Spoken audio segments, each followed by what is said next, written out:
Hello, friends. My name is Eric Cloward, and welcome to the Stoic Coffee Break. The Stoic Coffee Break is a weekly podcast where I take aspects of Stoicism and do my best to break them down to the most important points. I share my thoughts on Stoic philosophy and share my experiences, both my successes and my failures, and hope that you can learn something from them, all within the space of a coffee break. So this week's episode is another Q&A episode, and part of the reason behind that was because I came down with COVID last week, and it completely wiped me out. I didn't even get a podcast episode out because I was just absolutely exhausted and had so much congestion and phlegm that my voice was all kind of scratchy and raw. And so I'm feeling a bit better this week.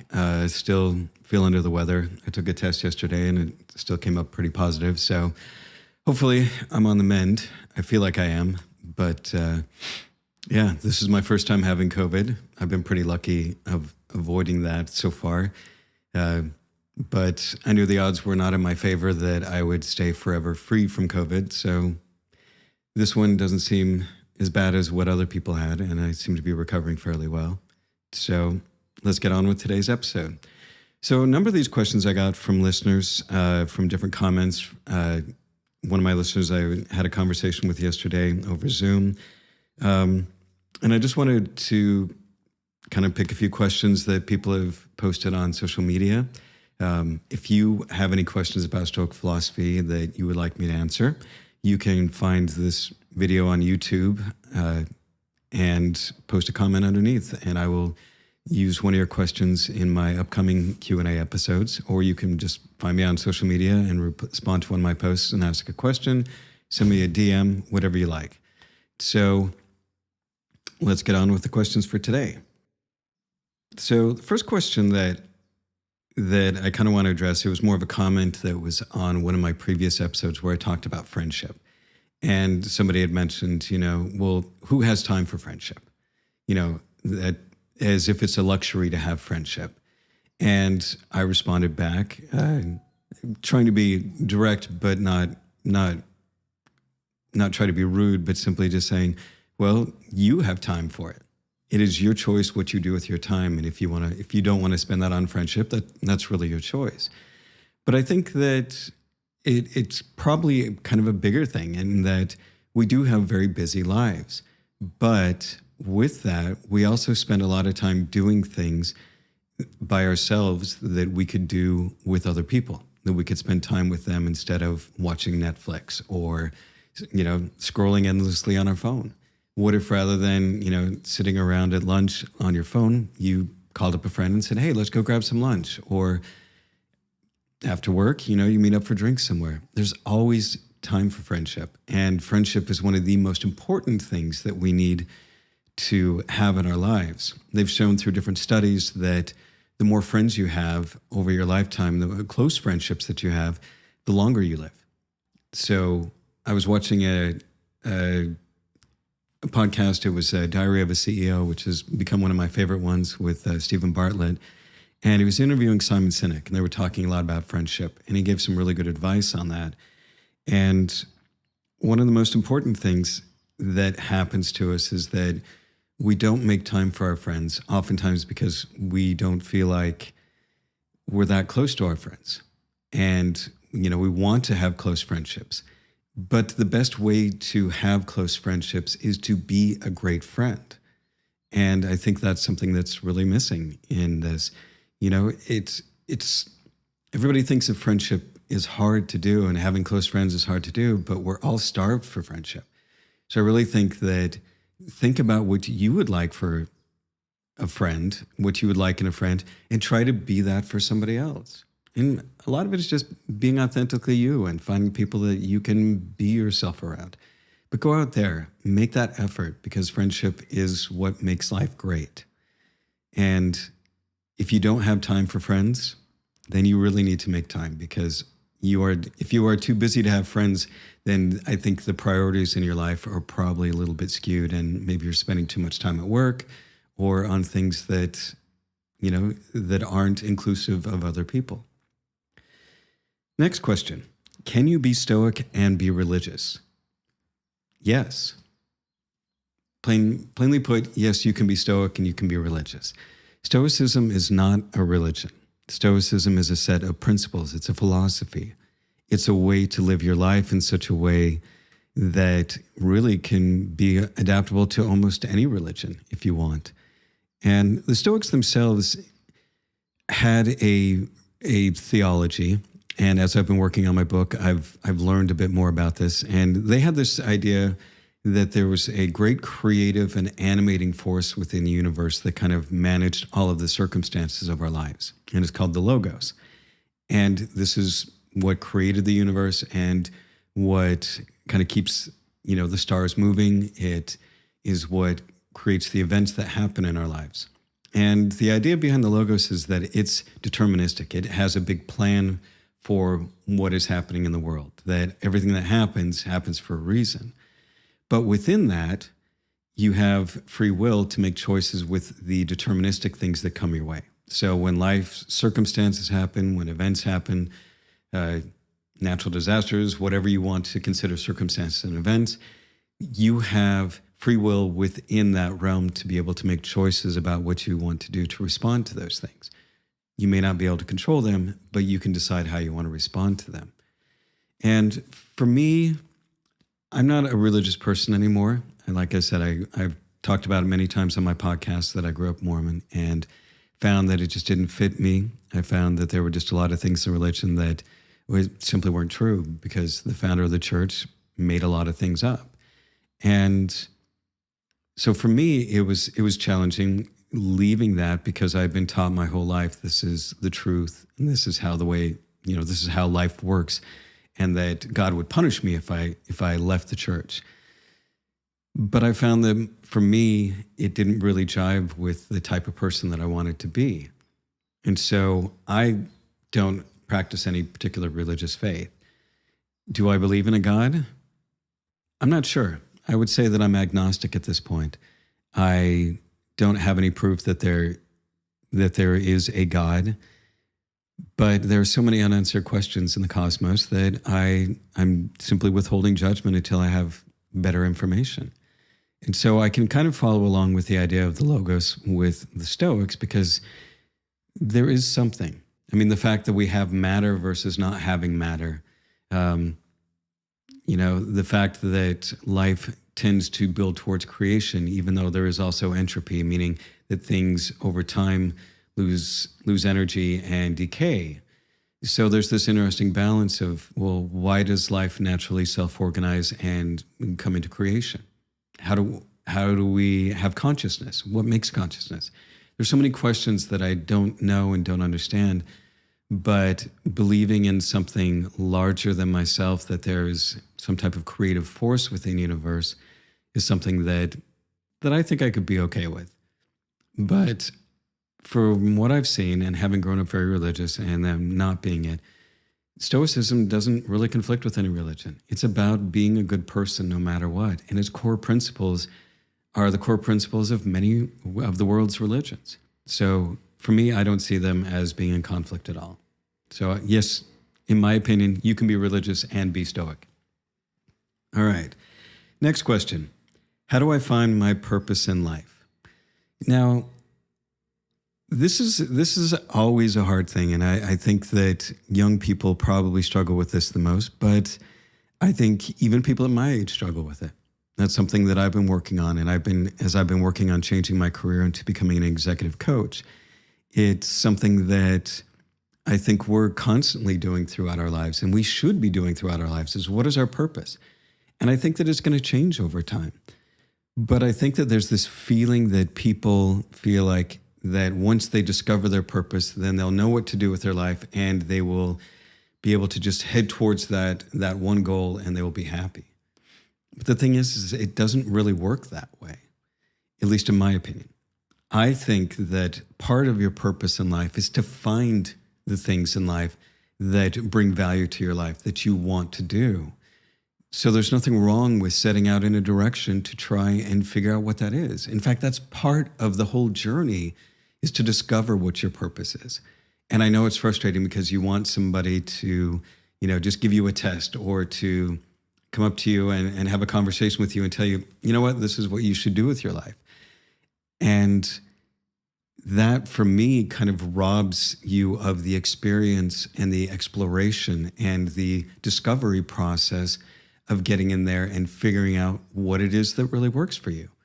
And sometimes you'll be surprised. Sometimes you may do something where you have some type of aptitude and find that you hate doing that. You know, you might be great at math, but you don't want to be a math professor, or you don't want to program computers because it's not anything that is exciting for you. It doesn't get you excited about doing anything. But sitting down and being a therapist, might be the thing that does it for you. So don't be afraid to go out and try and discover this, because there's not a real process, at least I don't see it, that you just follow steps A, B, C, and D, and voila, you know what your purpose is in life. Part of it is to go out and actually discover that purpose. And I know that that's probably not what you want to hear, but I think that if you don't allow yourself the time, the space, the opportunities to go out and discover what it is that you want to do and to try a whole bunch of different things, then you're kind of shortchanging yourself of the experience of life. Because again, you'll never know where things will turn up for you. I mean, for me, I studied marketing when I was in college. I was planning on being in marketing, and when I was I worked in tech while I was in college because it was an easy job, and I figured I could learn about computers. And when I went to find a job after I was getting my degree, nobody would hire me in marketing because I had no experience. So I was like, okay, what do I do? I've been working in tech a little bit. I know how to build some web pages. So I looked for a tech job, and I had a job within 2 weeks. So I decided I would try that path for a while, and that ended up being my career. I had no idea before that. I mean, when I graduated from college, I was just planning on getting into marketing. And when I started college, I was a musical theater major, but I was kind of afraid that I wouldn't be able to make it in that. I didn't have the self-confidence to be able to pursue that as a career. And so, which is why I turned to marketing. And now, after creating this podcast, I'm turning into a coach and creating courses and doing my best to help other people in a way that is very outside the world of being a software developer or a CTO that I had done for the last 25 years. So you never know where life is going to take you. So just really, it's about being open and exploring. All right. Last question. This was a question that one of my listeners, Christine, we had a conversation yesterday over Zoom, and she's dealing with some tough situations at work. And mostly, again, most problems that you find in work and at home are relationship problems. So they're dealing with other people, and how do you deal with them better? And her question was, how do you deal with hardships with a sense of rationality instead of anger? And again, in regards to dealing with other people. And I did an episode a couple of weeks ago, I think, about anger. And I talked about why I used to be so angry all the time and how I really have worked hard on overcoming that. So this will be a little bit of a rehash on that. But in our conversation, when we were talking about this, we also had, kind of came up with some ideas on our own. So I wanted to share this with you. Probably one of the most important things you can do, and this is what the Stoics teach us, is focus on, when you are in a tough situation, on living according to virtue, that you really lean into your principles. And in any situation, you need to ask yourself, am I acting with wisdom with this person? Am I treating them well? Am I being courageous and saying what needs to be said? Am I practicing temperance? Am I practicing self-discipline and not allowing myself to get inflamed by this other person? And the Stoics talk about, looking at things as objectively as possible. And when we're in an angry situation like that, it is incredibly hard not to let the emotions that the other person is feeling trigger our emotions. And so the more that we can practice that objectivity. And a lot of this it takes time to practice that. It takes time of thinking about that and, in a way, kind of rehearsing in your mind how you would deal with those situations. So the Stoics have a practice called premeditatio malorum, which is that you imagine the worst possible scenarios so that when they arise, that they're much easier to deal with because you've already prepared for them. I know this may sound bad, but if you can imagine the worst thing that could happen when you're having an argument with another person, what is the worst thing that they could say, and how would you respond to that? If you are able to kind of think through those things and rehearse those things, then when they actually say those things, you know what to do about that, rather than, taking offense at what the other person said. And this is, again, where that objectivity comes in, because you can only be offended if you choose to be offended.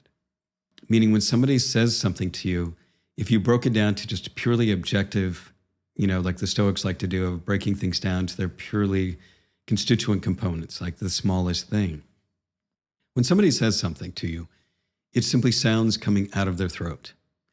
It's the interpretation in your mind that you have that is creating the emotion that you feel about it. It's that story that you feel. And this is something that's hard for a lot of people to understand. They just think that emotions are something that just happen to you.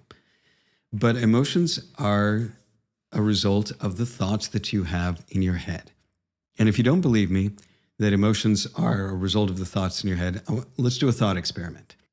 Let's say that you had a friend in high school that you were very close to, and you hadn't talked to this friend in 10 years, but you were super close to them before, but you just kind of lost touch. And 5 years ago, they died, but you didn't hear about it. And so after 10 years, you finally hear that this person had died, and you are heartbroken, and you feel upset, you feel sad, you feel that kind of grief. But the thing is if emotions were simply caused by the events outside of us, then when your friend died, you should have immediately felt sad, you should have grieved, all of those kind of things. It wasn't until you found out about it and you had thoughts about it, you had a story that was going on in your head about your friend who died, that created the emotions in your body. And so every emotion that you feel, besides just the core visceral emotions, like, if a car is coming towards you, it's more of an instinctual emotion. But emotions are caused by the thoughts in our head. And so by making sure that you know what is going on in your head when you're in an argument, what are you thinking? What are you interpreting from the other person? And what are you thinking about that other person during this argument? And if you can start to be more aware of your thoughts about it, then you can actually make some changes on that.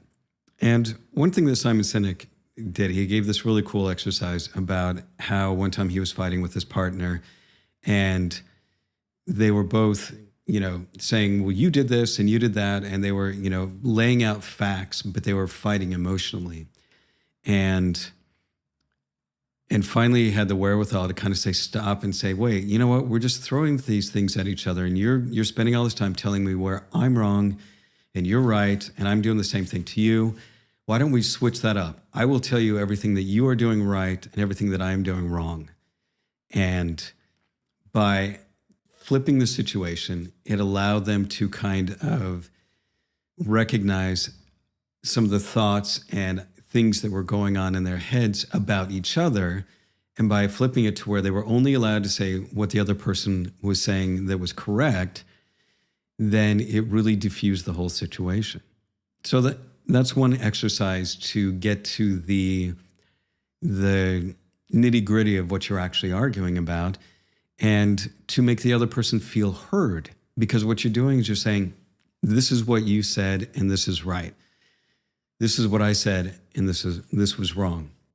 And he said that after he had done that in one certain situation, it was like 5 minutes later, they were laughing and really having a good discussion about that, because he was willing to take a moment, be objective, and recognize that this situation wasn't working well and wasn't good for either of them.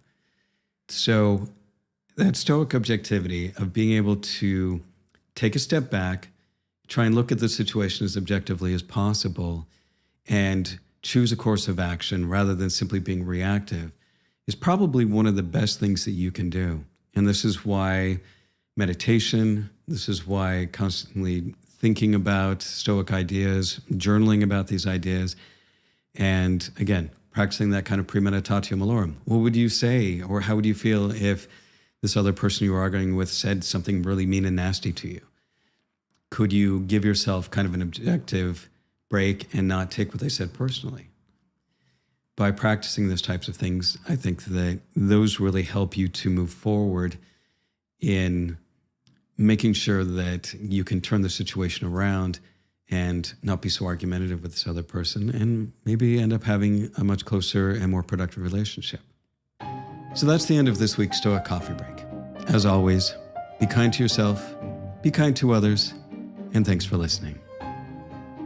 I also wanted to mention, if you're not following me on social media, I would appreciate it if you would do so. You can find me on YouTube and LinkedIn and Facebook and TikTok at Stoic Coffee, all one word. And you can find me on Instagram and Threads at stoic.coffee. Thanks again for listening.